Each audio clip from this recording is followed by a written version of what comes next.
आप सभी को मेरा नमस्कार। हमारा आज का अध्याय हमारी हिंदी की पाठ्यपुस्तक स्त्रीज भाग नंबर 2 से गद्य खंड से नेताजी का चश्मा। ठीक है। और ये जो अध्याय हमारा लिखा है वो लिखा है स्वयं प्रकाश जी ने। एक बार मैं मोटे तौर पे आपको इस अध्याय का सारांश बता देता हूँ। इस मोटे तौर पे इस अध्याय में बताया गया है कि एक सामान्य व्यक्ति भी एक ऑफिसर की तरह अपने अंदर देशभक्ति संपूर्ण तौर पे रखता है और देश की सेवा में अग्रसर रहता है। ठीक है, ये इसके अंदर दिखलाया गया है। तो जैसे नाम से लिखा हुआ है नेताजी का चश्मा। ठीक है, अब बात क्या है कि एक महानगर में, आपको ये फोटो बिल्कुल आराम से दिख रहा होगा, एक महानगर में एक चौक पर अपने नेताजी, प्रिय नेताजी सुभाष चंद्र बोस जी का एक स्टैचू यानी कि पुतला लगा हुआ था। ठीक है, और उस नगर में अलग अलग प्रकार के लोग थे, जैसे पान बेचने वाला, हवलदार, ठीक है, कुछ दुकान वाले, और एक व्यक्ति और था चश्मा बेचने वाला। ठीक है, वो चश्मा बेचने वाला व्यक्ति अधेड़ उम्र का था, लगभग 40 वर्ष से ऊपर का, और वो शरीर से कमज़ोर था, ऊपर नेहरू टोपी पहनता था सिर पे और चश्मा भी लगाता था। ठीक है, तो मैं थोड़ी सी तौर पर आपको इस पाठ को बताने वाला हूँ, फिर हम आराम से इसको अच्छे से पढ़ेंगे। तो हुआ क्या कि एक बार किसी कारणवश नेताजी का चश्मा आंधी आने से वो टूट गया। ठीक है, टूट जाता है। तो जैसे ही सुबह के तौर पर चश्मे बेचने वाला नेताजी की मूर्ति को देखता है, तो वो अपने एक सामान्य व्यक्ति की, आम आदमी की देशभक्ति को दिखाते हुए क्या करता है, अपने पास से एक अच्छी क्वालिटी का, गुणवत्ता वाला एक चश्मा निकाल के और नेताजी की मूर्ति पर लगा देता है। उस दिन से वहाँ के सारे लोग उसे कैप्टन के नाम से जानने लग जाते हैं। ठीक है, आ गया समझ में। और एक दिन ऐसा आता है कि उस कैप्टन साहब की मृत्यु हो जाती है। ठीक है, तो ये अध्याय हमारा यहीं तक था। ठीक है ना। तो कुल मिलाकर इसमें एक ऐसे सच्चे आम हिंदुस्तानी की कहानी है जो अपनी देशभक्ति को प्रदर्शित करता है, और बगैर किसी सरकारी सहायता के नेताजी का चश्मा वो बगैर किसी बेखौफ डर के उस मूर्ति पर लगा देता है। ठीक है ना, आ गया समझ में। अब हम इस कहानी को पढ़ते हैं। ठीक है, मैं आपको इसका सारांश ही बता देता हूँ। ठीक है ना। तो प्रस्तुत कहानी किसने लिखी है? स्वयं प्रकाश जी ने। ठीक है ना। और यह स्पष्ट करने का प्रयास किया इस कहानी में कि देश का एक सामान्य व्यक्ति भी देश प्रेम की भावना को दिखाता है और इस देश प्रेम की भावना को लेकर देश के निर्माण में थोड़ा बहुत योगदान दे सकता है। केवल बड़े लोग ही देश के निर्माण में सहायक नहीं होते, छोटे लोग भी इस पुण्य काम करने में सहयोग अपना दे सकते हैं। कहानी का मुख्य पात्र कौन है? एक हालदार साहब, जैसे हवलदार होता है लेकिन इसको वहाँ की सामान्य भाषा में हालदार बोल दिया गया। ठीक है ना। तो कौन होता है? हालदार साहब, जो कंपनी के काम से उस कस्बे में गुजरता है। ठीक है, वह कस्बा छोटा था लेकिन फिर भी उसमें कुछ पक्के मकान, एक स्कूल, सीमेंट का छोटा सा कारखाना, 2 खुले सिनेमा घर, नगर पालिका का दफ्तर, ठीक है ना, ये सब थे। नगर पालिका नगर के विकास का कार्यक्रम करती थी, ये सबको पता है, यहाँ भी अपने बेलगांव में भी करती है। एक बार एक योग्य प्रशासनिक अधिकारी ने नगर के चौराहे पर नेताजी सुभाष चंद्र बोस की एक संगमरमर की प्रतिमा यानी कि मूर्ति लगाने की कल्पना की और निर्णय लिया। ठीक है, नगर पालिका की आय को देखते हुए स्थानीय स्कूल के ड्राइंग मास्टर को ये काम सौंप दिया गया। ठीक है, ये देखिए, ये मूर्ति लगाने का काम किया गया। ठीक है ना। किसको सौंप दिया गया? ड्राइंग मास्टर को सौंप दिया गया, जिसने सुभाष चंद्र बोस की छाती तक की 2 फुट की संगमरमर की मूर्ति महीने भर में बना दी। इस मूर्ति में नेताजी सुंदर दिखाई दे रहे थे, आप अपने फोटो में देख सकते हो इसमें। ठीक है ना। फौजी वर्दी में मूर्ति को देखकर लोगों को प्रेरणा मिल रही थी, किसके लिए? देशभक्ति के लिए। लेकिन मूर्ति की आंखों पर संगमरमर का चश्मा नहीं था, बल्कि सचमुच का चश्मा पहनाया गया था। ठीक है। हालदार साहब जब भी पहली बार वहाँ से गुजरे तो वे इस आईडिया को देखकर, ठीक है ना, एक कल्पना की गई इस आईडिया को देखकर क्या हो गए, वो रोमांचित हो गए, उनको बड़ा मजा आया कि ये क्या हो रहा है। ठीक है ना।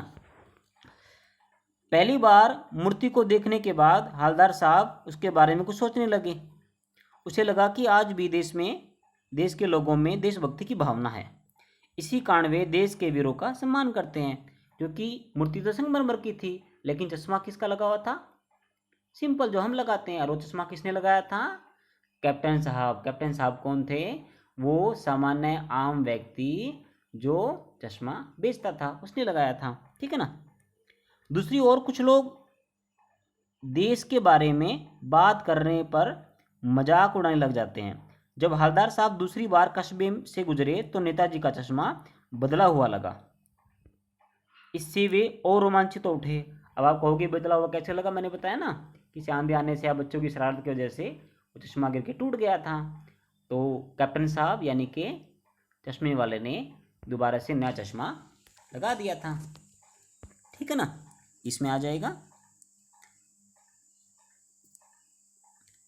बाद में पान वाले से पूछने पर पता चला कि कैप्टन नाम का एक व्यक्ति चश्मे बेचता है और वही मूर्ति पर चश्मा लगा देता है। अब पान वाला क्या है? उस मूर्ति से थोड़ी सी दूर जाके एक पनवाड़ी की दुकान थी, पान वाले की दुकान थी, जो बड़ा पान खाता रहता था, थूकता रहता था और मजाक भी बहुत ज़्यादा करता था। हमेशा कैप्टन साहब का वो मजाक उड़ाता था, लेकिन इसकी इज्जत भी करता था। ठीक है ना। कैप्टन साहब कौन? चश्मे बेचने वाला। ठीक है ना।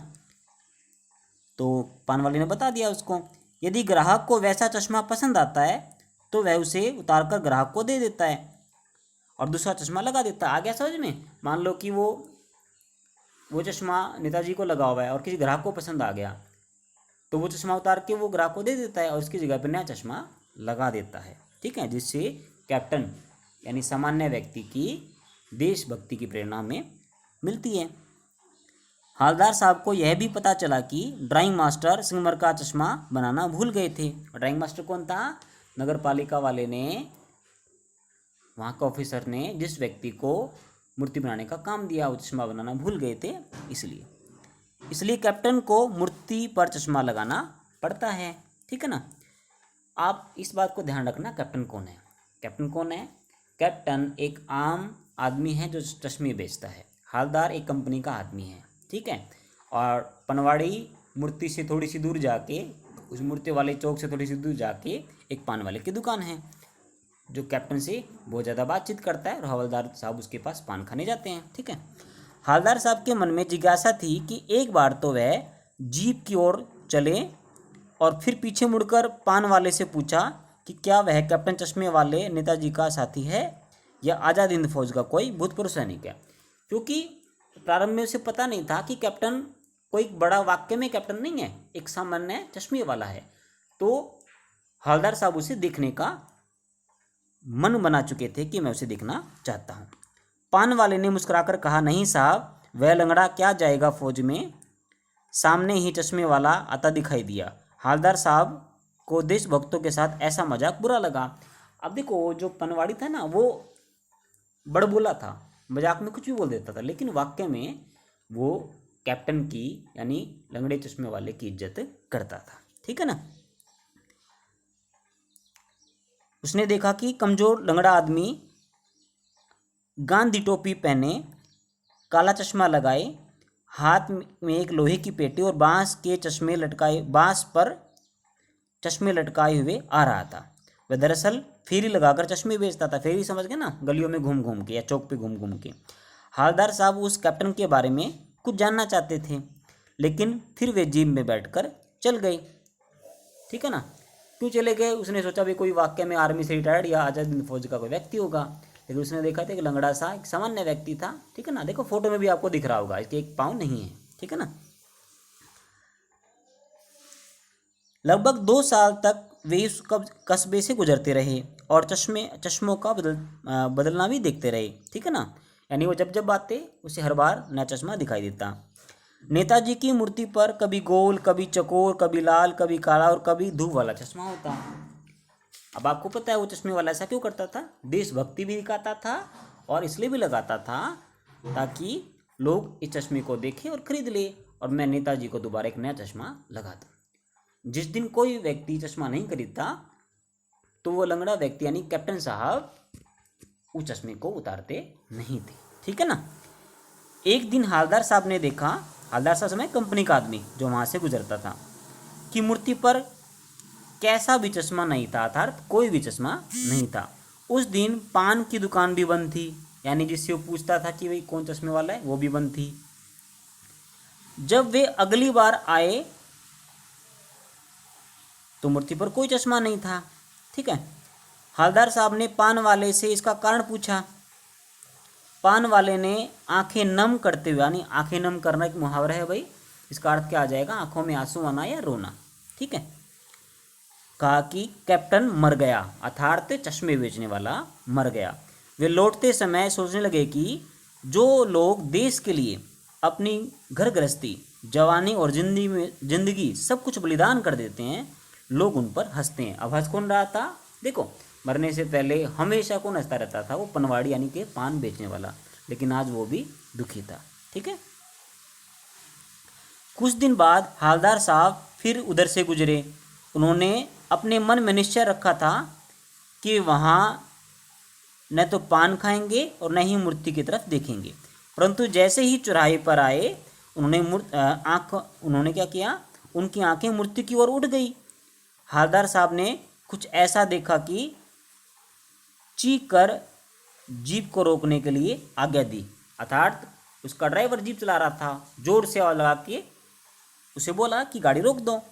वे मूर्ति के सामने सीधे खड़े हो गए। मूर्ति पर किसी छोटे बच्चे ने सरकंडे से बना हुआ छोटा चश्मा लगा रखा था। यह सब देखकर हालदार साहब की आंखों में आंसू आ गए और वो भावुक हो गए। ठीक है ना। अभी देखो, अब इस कहानी में लास्ट में क्या एक नया मोड़ आया कि छोटे बच्चे ने सरकंडे से, जिससे पहले कलम बनती थी दवात वाली, उससे लकड़ी का चश्मा, सरकंडे का चश्मा बनाकर लगा रखा था। तो इस पाठ से, इस कहानी से हमें क्या सीखने को मिलता है कि एक सामान्य व्यक्ति भी देश के लिए अच्छा कार्य कर सकता है। और साथ में ये भी देखने को मिलता है कि जो हमारा जो सरकारी महकमा है, नगर पालिका थी उस जमाने की, जो इस कहानी में बता रखी है, उसने अपना कर्तव्य पूर्ण रूप से नहीं निभाया। और जो व्यक्ति, जो अर्थात इस कहानी में कौन है, लंगड़ा व्यक्ति, चश्मे वाला यानी कि कैप्टन, नेताजी के प्रतिदिन चश्मा लगाता था, वो पनवाड़ी वाला और बहुत सारे लोग उसे देखकर हंसते थे। ठीक है। तो एक रोमांचित कहानी थी। आशा है कि आपको समझ में आई होगी। अगर आपको फिर भी समझ में नहीं आई है तो मुझे कमेंट अवश्य करना, जरूर करना। ये आज मैंने एक नई तरीके से पढ़ाने का प्रयत्न किया है। मुझे लगता है कि आपको समझ में आएगा और इसे मैं अपने YouTube चैनल पर डाल दूंगा, आप वहीं से इस लिंक में देख सकते हैं। ठीक है। तब तक के लिए धन्यवाद।